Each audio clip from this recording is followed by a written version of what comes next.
Was the hottest ever by the widest margin on record.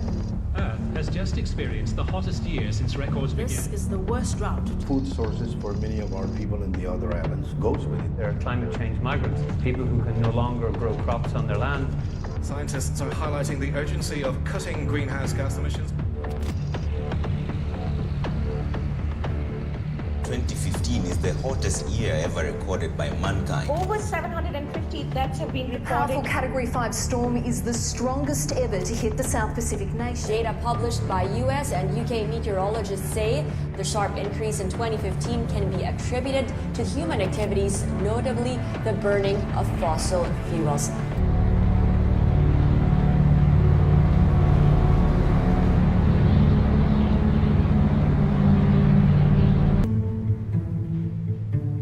It's time that we begin to take the issues that impact our climate and our environment seriously.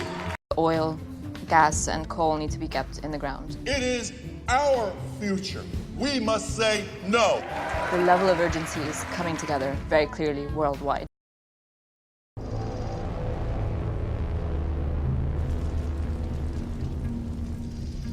What is legal is not necessarily just.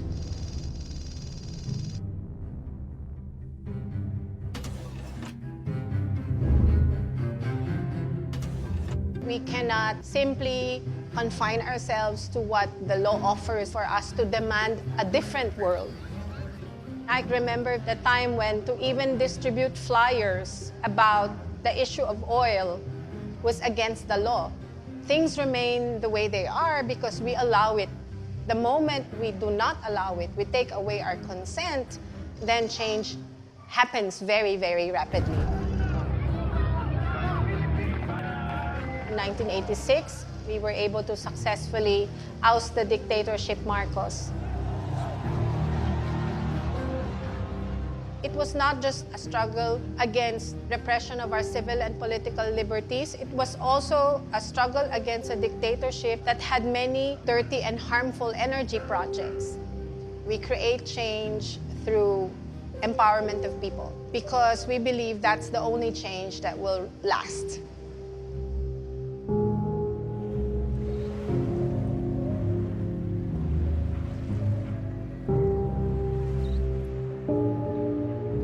Makikita nyo siguro pagpunta nyo dito sa baybayin, may pagbabago ba sa kalagayan at ng kabuhayan, ng tirahan ng mga mamamayan na siya daw unang makikinabang sa pagtatayo ng ganitong klase ng enerhiya dahil sa mga ibibigay nitong mga trabaho, kalsada, paaralan, wala ka namang makikita.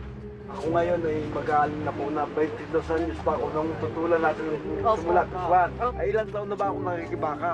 Ay ngayon dumami pa. Totoo yan, tatay. Paano mawawalan ako ng pag-asa? Matitigil pa ba? Ito ay dumami pa. Hindi po tayo nag-iisa.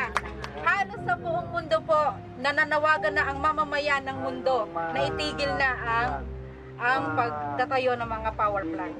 At sa Mayo, tayo ay lalahok sa pangmundong aksyon laban sa coal. We allow our nature to be destroyed by selfishness. And the progress that has been achieved is only for the few. The church has to educate our people to oppose this false progress. The whole world is our responsibility. Everything that we do, we are responsible before God to make our world better each day. We have to protect every individual and we have to protect our environment.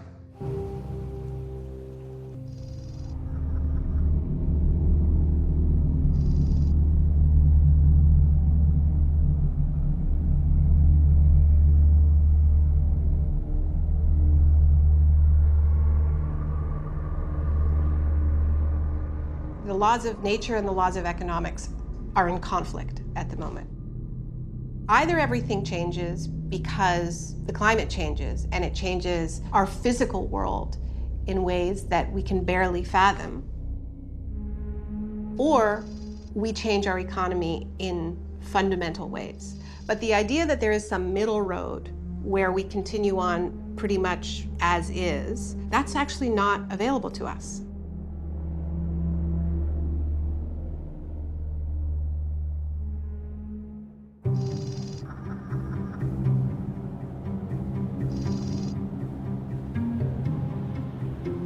Vancouver, like a lot of port cities in the Pacific Northwest, is being eyeballed to be a significant export point for a lot of fossil fuels. Kinder Morgan is, I think, the biggest, baddest project on the table right now. It would be expanding a pipeline currently moving 300,000 barrels of tar sands a day to close to 900,000 barrels a day.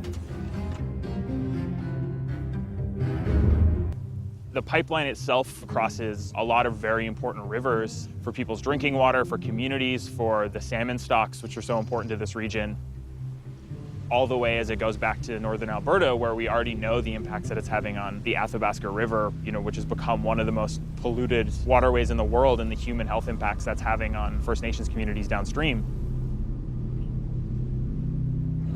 Alberta tar sands, the biggest industrial project in the world, where the size of Earth that they want to move is the size of Texas. Kinder Morgan make $13 million a day. And not only do they make that much, but they're subsidized by our Canadian government. We immobilized the community, 100% consensus by Tsleil-Waututh Nation, where we had a referendum and they said, we could negotiate for millions of dollars with Kinder Morgan. That could help some of our people out of poverty. Or we could use our own little resources that we have and fight them. 100% consensus, we chose to fight them.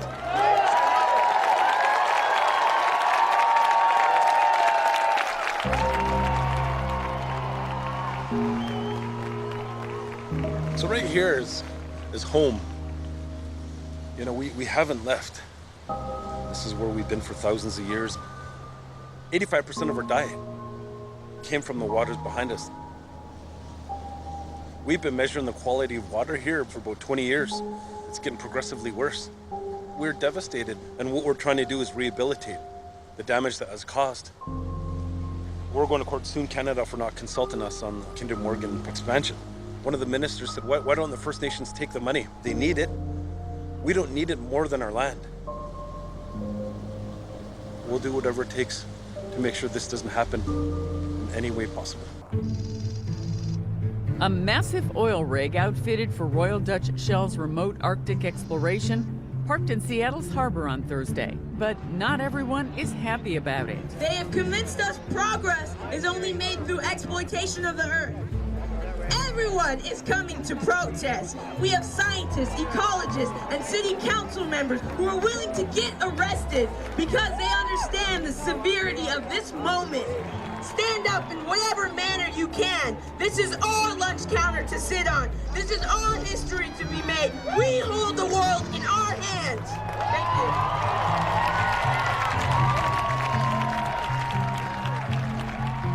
I've never been in the White House, but the ability to chain myself to the outside of the White House turned out to be important and empowering, and anyone can do it. Most of us don't have huge sums of money. All of us have a body that we can put in the way. I want to say very clearly that civil disobedience is but one tool in the activist toolbox. It's not the first one that you should reach for, and if you use it all the time, like any other tool, it's going to get dull. That said, civil disobedience has a role to play.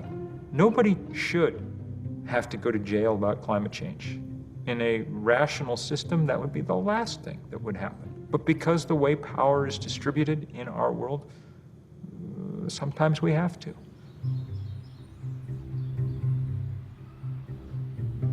One of the central threats to democracy today is the corporate capture of government. We are up against tremendous resources, and those resources are smart.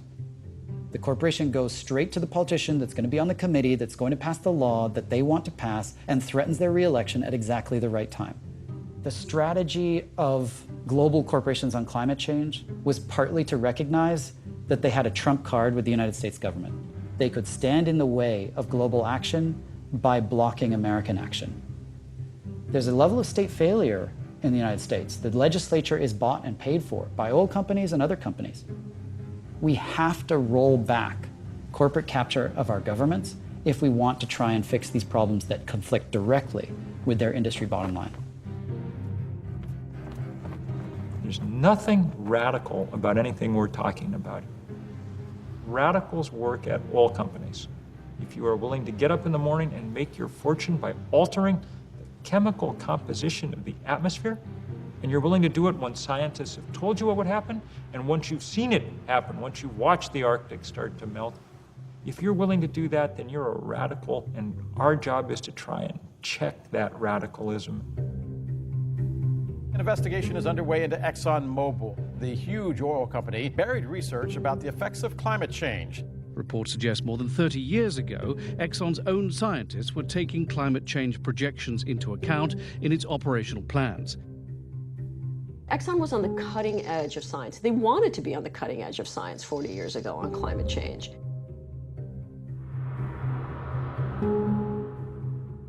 They understood that farther down the road, if the science was accurate, there would be limits placed on emissions from fossil fuels. So their strategy at that time was that we want to have a say in what those limits look like.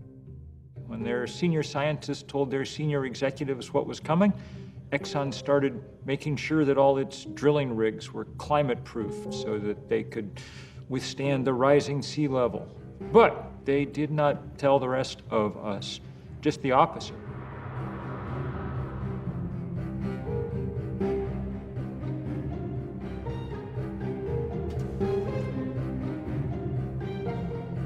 Around 1989, there was a shift in the thinking at the executive level. And that was when Exxon joined this group called the Global Climate Coalition, which sounds very green. But in fact, they were put together to fight any policy reaction to climate change.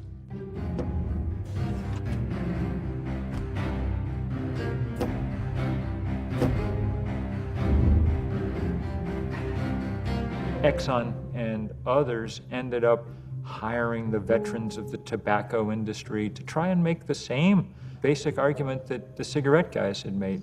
After 3 decades of investigation, no causal link between smoking and disease has been established.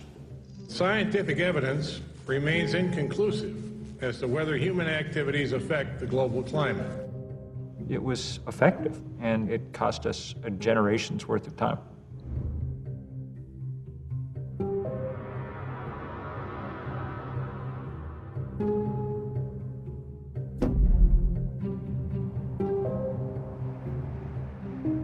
We just recently crossed 400 parts per million CO2 in the atmosphere. We're literally releasing all of that CO2 that got buried underneath Earth's surface over 100 million years. And we're releasing it over a time frame of 100 years, 1 million times faster than nature buried it. That is without precedent. It's unclear that living things, including human beings, can adapt to changes that occur that quickly. In the Philippines, at least 6,000 farmers were blocking a highway to demand the government provide rice. The farmers are starving. Behind all this is a rise in global temperatures, causing the whole region to suffer the worst drought in more than 20 years. We've begun to see serious stress on the global food systems. We simply won't be able to grow enough food to feed 10 billion people in a warming world. A new study published yesterday finds climate change exacerbated the worst drought ever in modern Syria, aggravating social unrest in the country and helping to push it over the brink into civil war. A record 1 million refugees and migrants have now crossed into Europe in Europe's worst refugee crisis since the Second World War. In other words, the very real security threat posed by climate change is only going to get worse.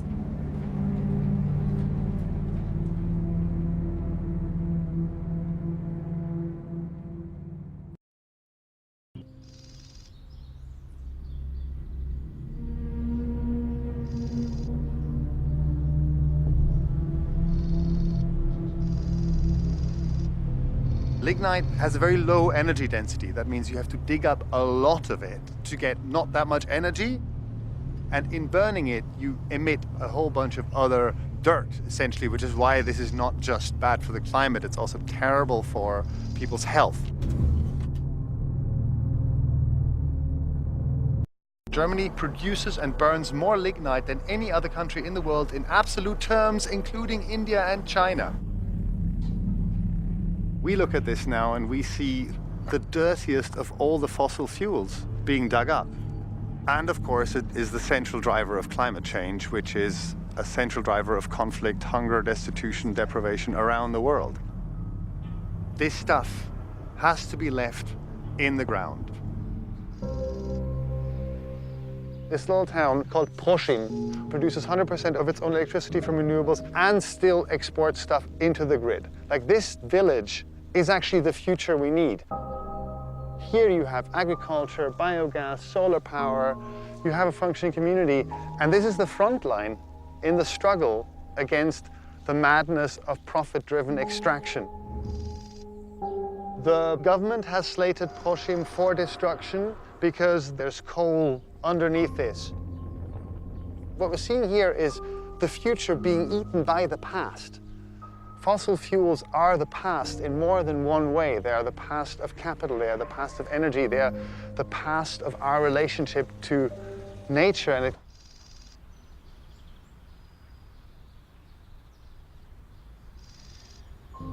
folks lived here a few years ago. This was their lives. The government said, you can't be here because we're going to dig this up because there's coal underneath. They had grown up here, they were planning to maybe die here.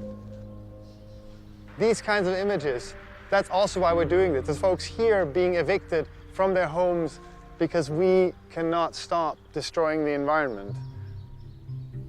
This cannot go on. I'm going to tell you the situation as it was last year. Here is the open cast mine Garzweiler. This whole area was our action target. The moment when we were running towards these diggers, when we saw that they were all shut down, I remember this moment of like, we've done it. It was an unbelievable moment of personal and collective empowerment in a struggle that all too often seems brutally hopeless. In May, we're going to be more people, and hopefully they won't be able to stop us. Last year they couldn't, so let's see if we can do this again. We think we can. If you say you can't deal with climate change without a revolution in values, a revolution in the way we think, people will say, well, we don't have time for that kind of thing. The truth is, what we don't have time for is continuing to try the same thing that hasn't worked for 2.5 decades. We continue to be inspired by ordinary people having the courage to stand up against corporate interests, even against government policies that will bring harm to their communities. Hope is belief in the plausibility of the possible, as opposed to the necessity of the probable.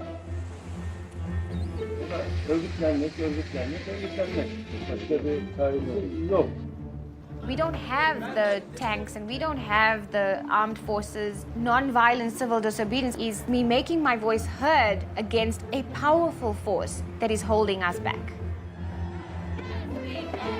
Keystone turned out to be a great victory because all over the country and the world, people looked up and saw, you actually can beat big oil. It may seem impossible right now to prevent climate chaos, but social movements have shown that the limits of the possible are there to be moved. My hope is that we come out the other side of this with a global sense of a new kind of power in the climate movement. What we need are new ways to do new things. To practice civil disobedience is necessary to be able to pursue a better life for our people. Batangas now is the center of action against fossil fuel. It's quite possible that a more radical approach will bring rapid change. It's straight math. How many people are active and engaged on this issue? How hard are they pushing? How coordinated are they? It's the people who are engaged that determine what government does. And all we have is a choice to make about whether we're going to be one of those people or not. The science is pretty dark and things are changing very fast. But I am absolutely sure there is going to be one hell of a fight.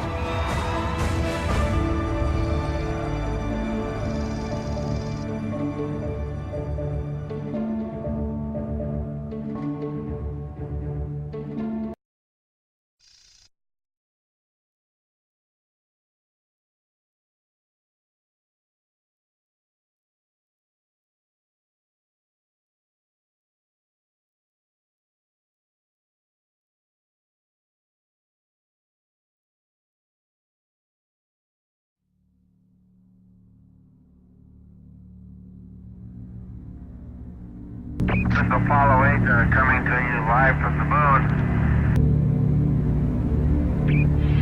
Oh my God, look at that picture over there. There's the Earth coming up. Wow, is that pretty? You got a color film, Jim? Hand me a roll of color quick. Oh man, that's great. Where is it? Quick. Oh, I got it right. Oh, that's a beautiful shot.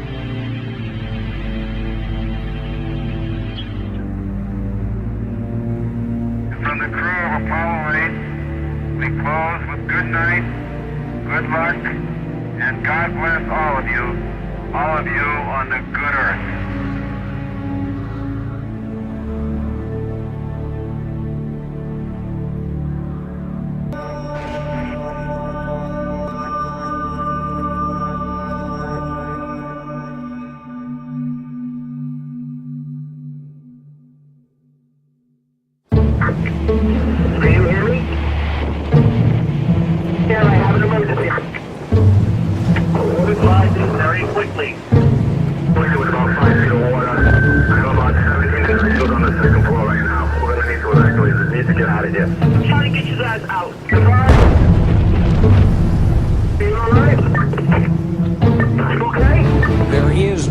Dramatic evidence of what's happening to our world, and tonight we'll look at the impact already being felt. The red flags about extreme weather we've all endured together all across the globe.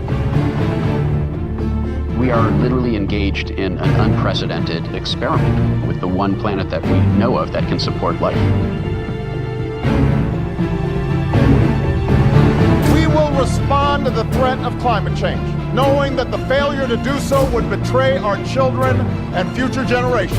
The big question mark is the future, of course, and a new kind of normal.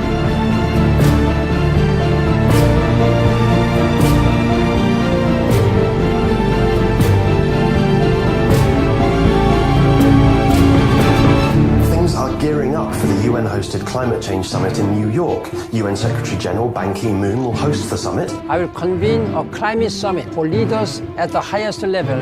I urge political leaders of the world to prioritize their political energy on climate change. We have to get serious about bringing real commitments to the table for that summit. Climate tipping points are scary, but if we stay connected to each other, we'll have power to create the movement tipping point on climate change, the one that takes our leaders from this place of inaction and puts them on a journey towards saving the planet. This is a bigger fight than, in fact, has ever been won. We need to save the systems that make the Earth compatible with human existence and the existence of other life forms. This is the fight of our time, but none of us should exactly have to be activists about all this. In a rational world, the fact that scientists had said the worst thing on Earth is happening now, and here's what you can do to stop it, that would have been enough to push our systems into action. Yeah, of all the things that probably get me most upset, it's when people start presenting climate change as if it's something new. The science behind our understanding of man-made climate change is very, very old and very well established. So the task we've taken on is documenting this history to help us understand where we are, how we got here, and how we can change course. Scientists have known for more than 150 years that carbon dioxide was a greenhouse gas. Fourier came up with this notion that there were gases in our atmosphere that allowed sunlight to pass through like a window, but then when sunlight bounced off the Earth's surface, they trapped the heat in, right? So you had now this establishment of what we now call the greenhouse effect. In the 1850s, John Tyndall made laboratory measurements of the absorption of heat radiation by carbon dioxide. And he concluded that if you change the CO2 in the atmosphere, it's going to affect the planetary energy balance. Tyndall was the one who really came along and proved that carbon dioxide was a natural thermostat that helped set our planet's temperature. In the late 1800s, it was the great Swedish chemist Arrhenius who first did the calculations about what would happen as we, as he put it, evaporated our coal mines into the air. But people didn't pay much attention to that in the 20th century because we were too busy figuring out cool new ways to burn fossil fuel. It was only in the late 1950s that we even bothered to measure to see if it was accumulating in the atmosphere. That instrument, which went up on the side of Mauna Loa in Hawaii, is the most important scientific instrument in the world. Beginning in 1959, it found that there was a steadily accumulating amount of CO2 in the atmosphere, the so-called Keeling curve. The Keeling curve is one of the most important pieces of scientific work of the 20th century that shows us that carbon dioxide has been rising continuously and systematically since the Industrial Revolution. Keeling didn't just show that there was an increase in carbon dioxide, he also pinpointed the source. And what Keeling showed so incredibly was that roughly 1 out of every 4 CO2 molecules in our atmosphere today were put there by us. Just a year ago, we passed 400 parts per million of carbon dioxide in the atmosphere. Now, the pre-industrial level was about 280 parts per million. So human society in the industrial era has raised the level of CO2 in the atmosphere by about 40%, and many people fear that before we're done, we're going to double it or even triple it. We're pumping CO2 into the atmosphere at a speed which we have never seen before. We are absolutely racing into uncharted territory. In our lifetime, human beings left behind the Holocene, this 10,000-year period of benign climatic stability that coincides with the rise of human civilization. We have crossed a great threshold, and we stand on the edge of others. I remember when the Weather Channel was this kind of like nice, sleepy little station. Now it's like a horror show. The climate is being disrupted. That's not for next year or 1,000 years from now. That's happening right now. What all climate scientists will agree on is that the entire atmosphere has changed. All the atmospheric dynamics have changed. So every event that happens now is in the context of climate change, is different from how it would have been.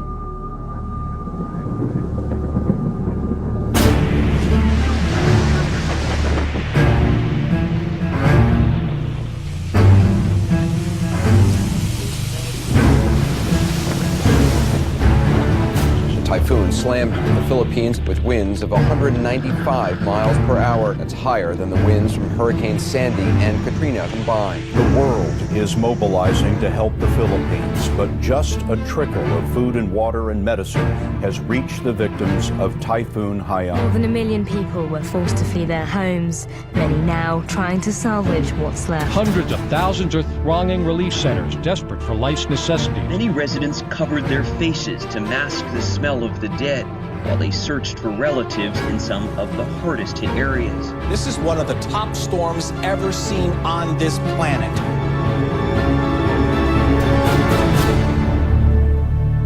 Mr. President, Your Excellency, what my country is going through as a result of this extreme climate event is madness. Super Typhoon Haiyan made landfall in my own family's hometown. And the devastation is staggering. I struggle to find words to describe how I feel about the losses. To anyone outside who continues to deny and ignore the reality that is climate change, I dare them to get off their ivory towers and away from the comfort of their armchairs. I dare them to go to the islands of the Pacific. We refuse as a nation to accept a future where super typhoons like Haiyan become a way of life. We refuse to accept that running away from storms, evacuating our families, counting our dead become a way of life. We simply refuse to. We can fix this. We can stop this madness.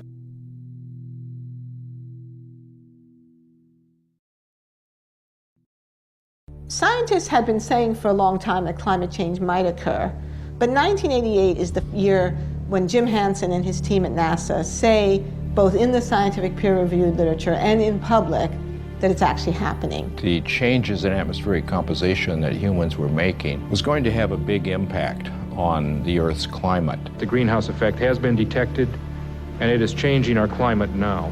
Hansen's testimony was reported on the front page of the New York Times, and there was actually a bill introduced into Congress, the National Energy Policy Act, to immediately begin to phase out the use of fossil fuels in order to prevent disruptive climate change. And of course, that was supported by the creation of the IPCC, the Intergovernmental Panel on Climate Change, that year. So there was political momentum, there was scientific momentum, there was strong scientific evidence, there was media attention, and then the whole thing kind of fell apart. The Earth Summit, a 12-day, 178-nation conference on the environment, began today in Rio de Janeiro. Battle lines are already drawn between the haves and the have-nots. So far, all the agreements are non-binding, requiring no specific action on the environment. As time has gone on, the scientific warnings keep intensifying, and yet there has been no effective political response. All political efforts to get a handle on this issue have essentially failed. I am the one that is burdened with finding the balance between sound environmental practice on the one hand and jobs for American families on the other. The agreement hammered out in Kyoto, Japan, requires industrialized nations to make substantial cuts in greenhouse gas emissions. The United States actually never ratified the Kyoto Protocol, which is one reason it didn't work. President Bush ignited a storm of controversy when he decided to abandon the Kyoto Protocol, which sets caps on the emissions of greenhouse gases in developed nations. For nearly 2 weeks, the U.S. delegation had blocked proposal after proposal, draft after draft, refusing to even discuss mandatory cuts in greenhouse emissions. Now we switch to the big climate conference going on in Copenhagen. Today, developing countries made themselves heard. People are dying. Led by Africa, 135 nations, including India and China, staged a 5-hour boycott, angry over what they say are insufficient carbon cuts proposed by the world's rich countries. If Hollywood had been writing the story, you know, it all would have come right in the end, and all the nations would have pledged their best effort. And nothing like that happened. The thing was a fiasco, a failure. The frustrations of the last 10 days explode on the streets of Copenhagen. Outside the Bella Center, where negotiators still haven't reached a climate agreement, 2,500 protesters try to storm the hall to make an impact. Nothing happened because the fossil fuel industry was still strong enough to scare nations into avoiding the issue. What happened in Copenhagen for a lot of people was this realization no leader was coming to save us. We have to be strong enough to scare our national leaders into doing the right thing. Temperature to go up no more than. It's almost a kind of refusal to come to grips with reality. There's just this enormous gap between what countries say they want to do and what they're actually on track to do. People call this the emissions gap. The classic market failure is negative environmental externalities. That's just jargon for you're not paying the full costs of the fossil fuels that you burn. The racket that the fossil fuel industry has run is to take costs of its product and export them to the public. Think about, the litany of impacts from sea level rise, ocean acidification, the collapse of ecosystems that we rely on for food, water availability. These things are really expensive. When you have huge wildfires, it costs a lot of money. All of those costs are being dumped onto us as a society and not being paid by people who are polluting. These big, massive polluters get to dump megatons of carbon in the atmosphere for free. You can't pollute for free. If you litter, you get a fine. That makes coal and oil and other fossil fuels more competitive against solar and wind and other sources than they deserve to be. behind the environmental problems that carbon pollution causes and behind the economic problems is a political problem, that a very small group of very powerful special interests have exerted very rough control over the political establishment. We're up against the fossil fuel lobby that has complete access to the political class and the ability to bribe through legal means and blackmail through the use of attack ads and so on. Even people who oppose them have trouble opposing them too strongly because they're in some ways economically dependent on them. Right now, we have a monopoly control by big carbon polluters. They grant themselves subsidy after subsidy. Think about this. How much money does the Pentagon spend helping big private oil companies get their for-profit products from the Middle East here? About half the Pentagon's budget is just helping Chevron and Shell and Exxon get their for-profit product here. What if they had to pay for that service? How much would gas cost then? Plus, they also get all kind of tax breaks and other kind of loopholes. They're in a system based on a grow or die ethic. Rather than respond to the climate crisis by scaling back, they're doubling down through fracking, through tar sands oil, through coal exports, mountaintop removal. They have become more brazen. It's a rogue industry. It's an industry whose business plan is followed to the letter will wreck the planet. Once you know that, then you know that these are now illegitimate business plans. We have to figure out how to disassociate ourselves with them. And that is beginning to happen all over the world.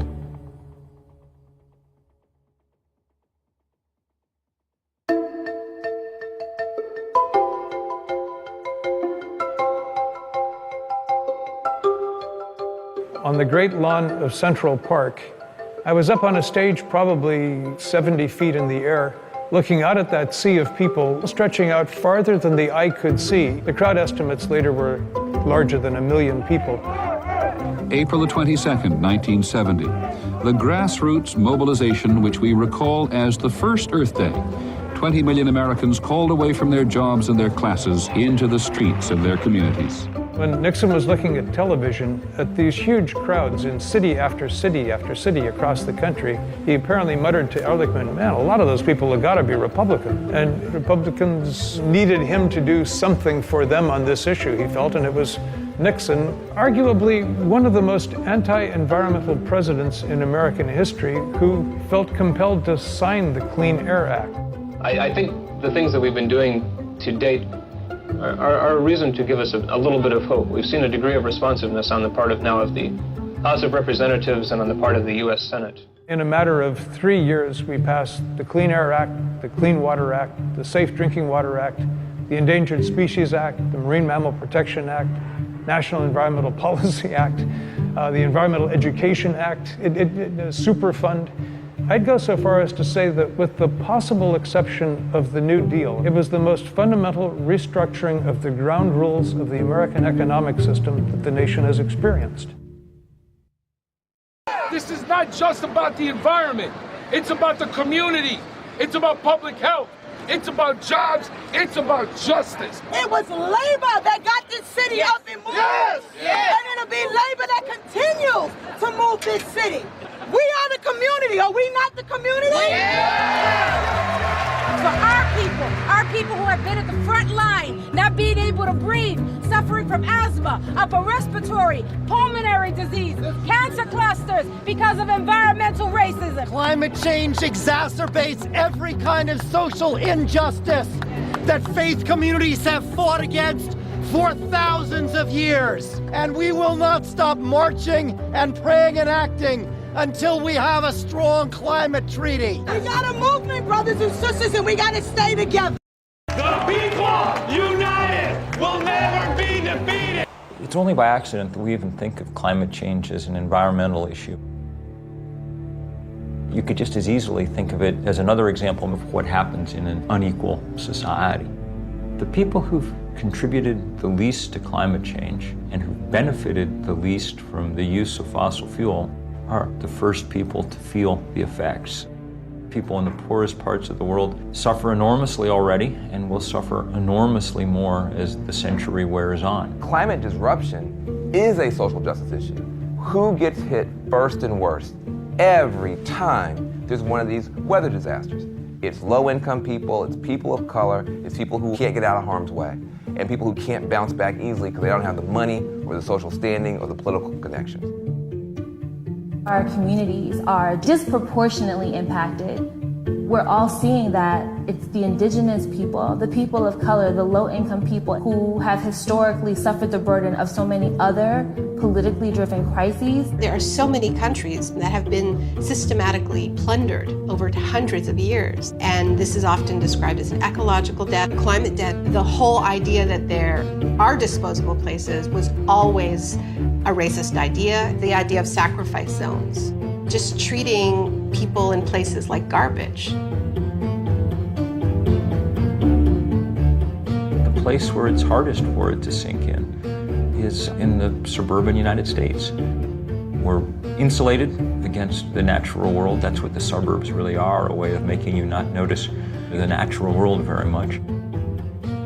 And we're insulated in those places by wealth. At least we think we are.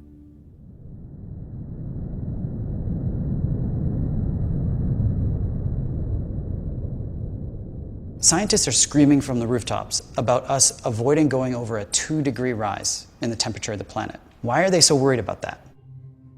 If we go over that amount of warming, there are feedback loops in our ecosystems, tipping points that climate change could spin out of control, and it happens like that.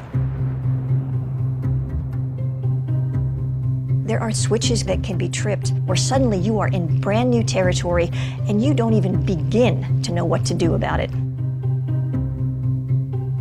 This is not a linear kind of problem that we're dealing with. This is very much an exponential kind of problem.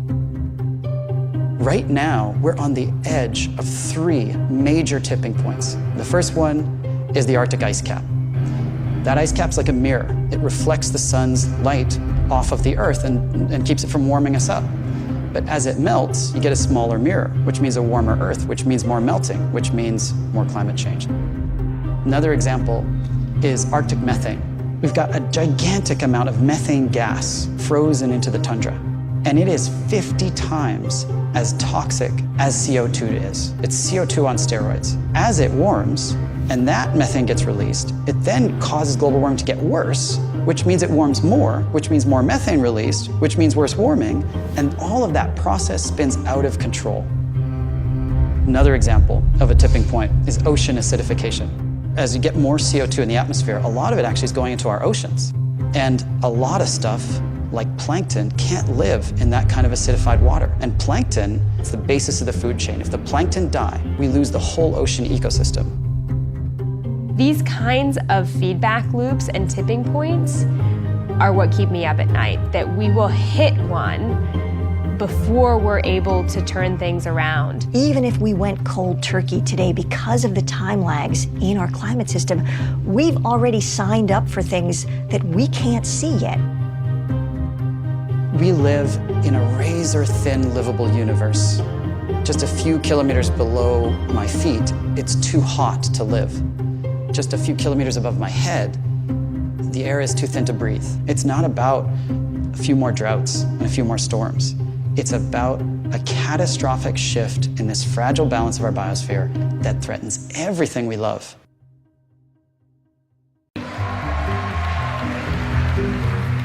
There's a lot of things that we pay attention to, that we focus on, that are fun, but they are short-lived and they are not for the betterment of us. We have to reprioritize what's important to us. Our environment isn't just ice caps melting in Antarctica. We're the ones who face the problems day to day. If you're breathing in smog or your little brother has asthma, that's environmental injustice. And those are things that we have the power to push back on.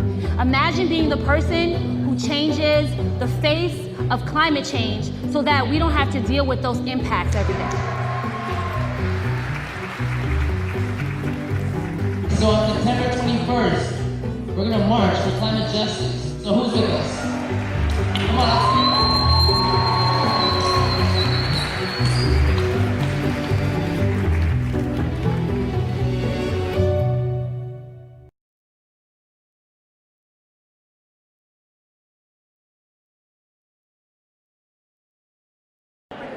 Change doesn't happen because people decide to stay home and click like on Facebook. Change happens because people like you and I decide to get involved. We didn't want to leave it to world leaders. Their track record is not very good in dealing with this question. I am a trade unionist, and I am an environmentalist, and I see no conflict whatsoever in those two things. It's in our core self-interest as a trade union movement to help build the path to a sustainable future and get on the right side of the climate change issue sooner rather than later.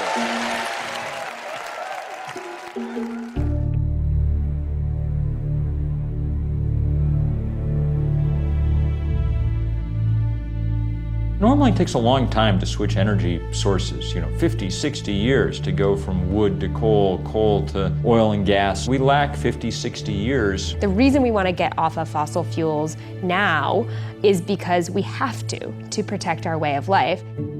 We need a vision for what the post-carbon economy looks like that is inspiring enough and delivers enough in terms of jobs, in terms of new opportunities, in terms of better health. It has to be exciting.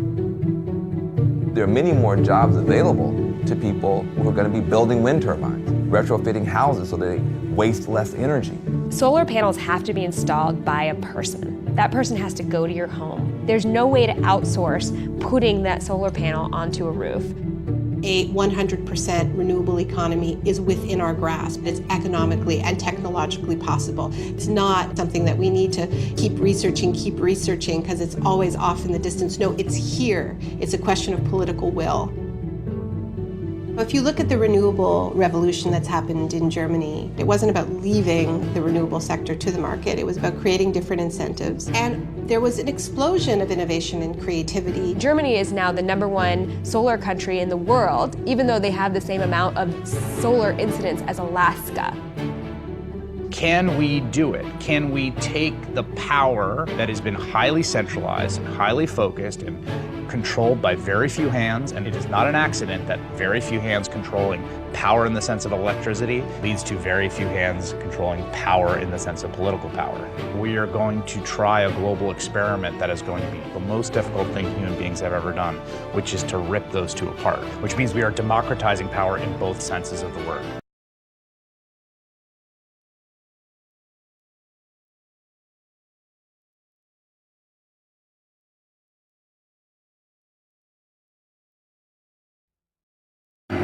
A Canadian company called TransCanada wants to build the Keystone XL pipeline. The $13 billion system would carry crude oil from the so-called tar sands region in Alberta to Houston, Texas for refining. The Keystone XL pipeline has become a huge focus of controversy. The tar sands oil is particularly dirty, it's particularly carbon intensive. An estimated 2,000 environmental activists from across the continent plan to gather in Washington, D.C. to launch a 2-week protest. It has become a symbol to both sides in this debate, where the people who want further development of fossil fuels see getting Keystone through as core to their strategy, and on the other side, the climate activists see it as a symbolic fight that they have to win. I am here as a Nebraska citizen and landowner. I am on the advisory board of the Center for Health and the Global Environment at Harvard I'm an Medical evangelical School. Christian. I'm a proud member of the Transport Workers Union of America. You know what's so fascinating about this whole Keystone thing is that was supposed to be a wedge, and instead it's been turned upside down. Now it's actually a base that is lining up constituency after constituency. Today we act! Today we send a message to them and everybody else. We are taking back our futures! Something extraordinary and unexpected has backfired out of the ambition of the fossil fuel companies. They've built a movement by mistake. If you are going to be risking arrest, you're going to be lining up over here. One of the tools that came into play was peaceful civil disobedience to show the moral urgency of these problems, that this was the crisis of our time. I saw a story in one of the trade publications, the oil industry, not long ago, and they said, we're never going to get to build another pipeline in peace again. And I hope they're right.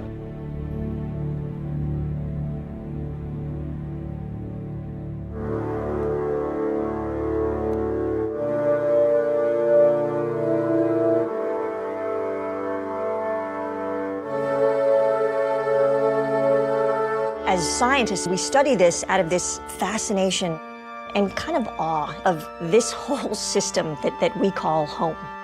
We are on this planet that is so perfectly built to sustain life. We got so lucky. And then you begin to think, what do you do with this knowledge, this unbearable, incredibly depressing knowledge? That the decision to burn fossil fuels was a decision that had tremendous downside risks that we didn't realize immediately. When I read a climate science article that talks about mid-century projections, what I read is what's going to happen when my kid is 40. That's what I see on the page. And for me, it is absolutely my responsibility then to do whatever it takes to protect my child. Alice Walker says that resistance is the secret of joy. And I don't know if it's the secret of joy, but I know it is definitely the secret of staving off depression. The reality we're facing is very grave.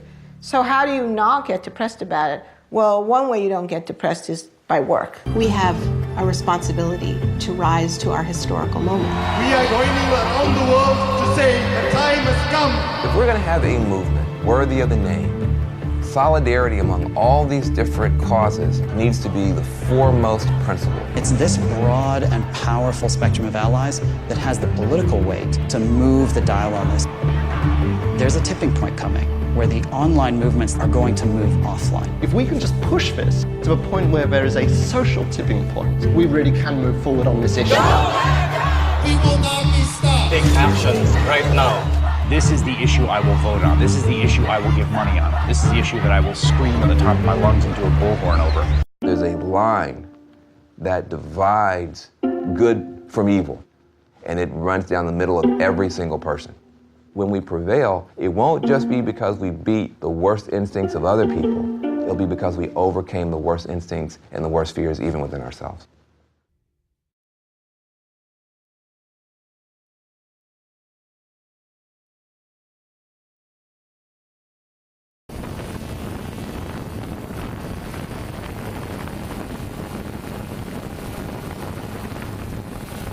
This is Democracy Now!, democracynow.org, The War and Peace Report. I'm Amy Goodman. We turn now to the People's Climate March. Organizers estimate as many as 400,000 people marched in New York Sunday in the largest climate protest in history. The turnout far exceeded expectations. Other marchers and rallies were held in 166 countries. More protests are planned for today. Climate activists are gathering today in downtown Manhattan for a mass sit-in dubbed Flood Wall Street. The actions are timed to coincide with the United Nations Climate Summit taking place here in New York Tuesday. President Obama and over 100 other world leaders are scheduled to attend. 2,000 rallies in 162 countries, from Paris, Melbourne, Australia, Rio de Janeiro. Activists are filling the streets to demand action on climate change. We are here because we are redefining this moment, this movement, this time. I want to thank all of the marchers today for coming together and taking a stand. We need you. Also, a massive people's march. I hope the leaders of the world listened. We're the first generation to feel the impacts of climate change and the last that can do anything about it.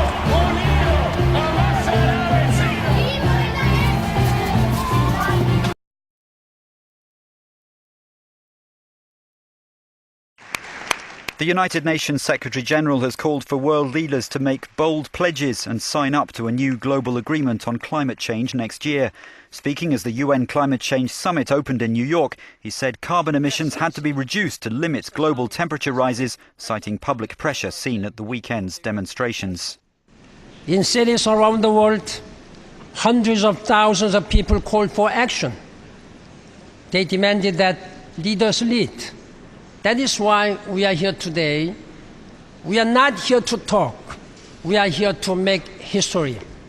Today, thank you for your leadership. Thank you. He called for $100 billion a year from governments for a global fund. France has joined Germany in pledging $1 billion.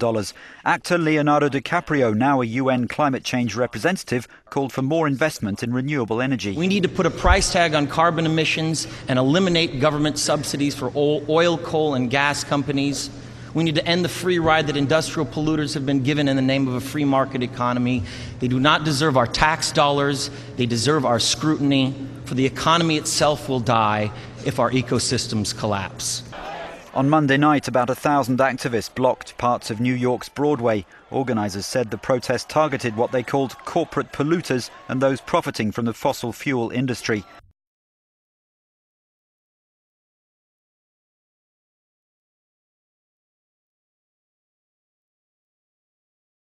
Governments of the world have a plan to reduce climate change and greenhouse gas emissions after 2 decades of trying. This agreement should be the turning point in our story.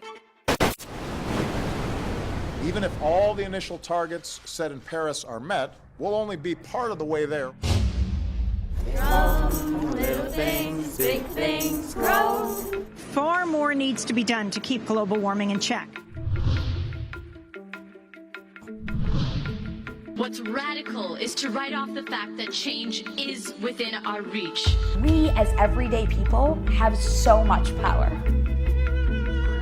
Losing my future is not like losing an election or a few points on the stock market. This climate disobedience does not make us hooligans. It is our sacred duty to those suffering in the present day and who stand to lose so much if we fail in this race against time.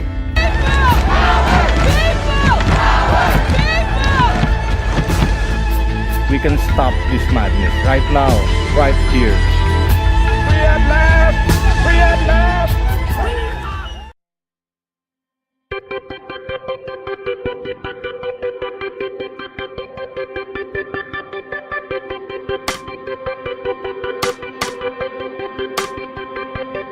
First, today's Energy Independence Action calls for an immediate reevaluation of the so-called Clean Power Plan.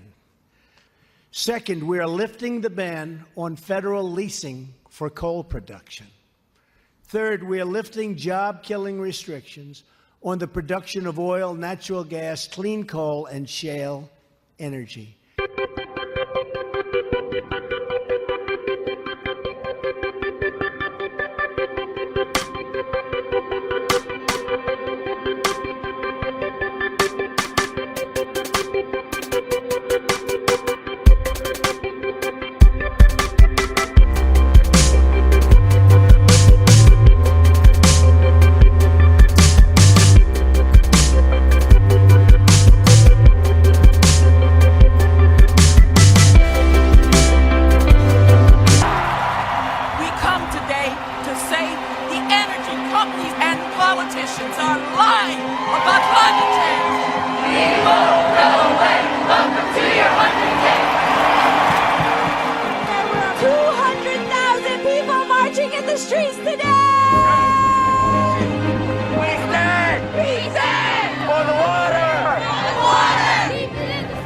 Will surround the White House with tens of thousands of people. The whole earth is sitting down at this moment.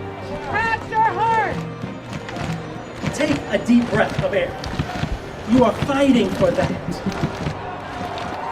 We are here to rise up. It is past time to go to renewable sources of energy. Solar, wind, water, we must do it now. America is not for sale. They may have the oil, but we bring the light.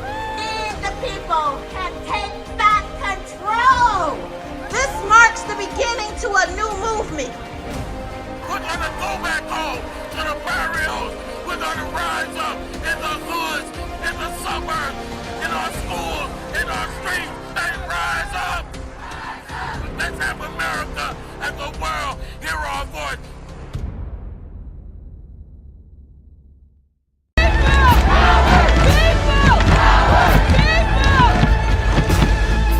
We can stop this madness. Stop this madness.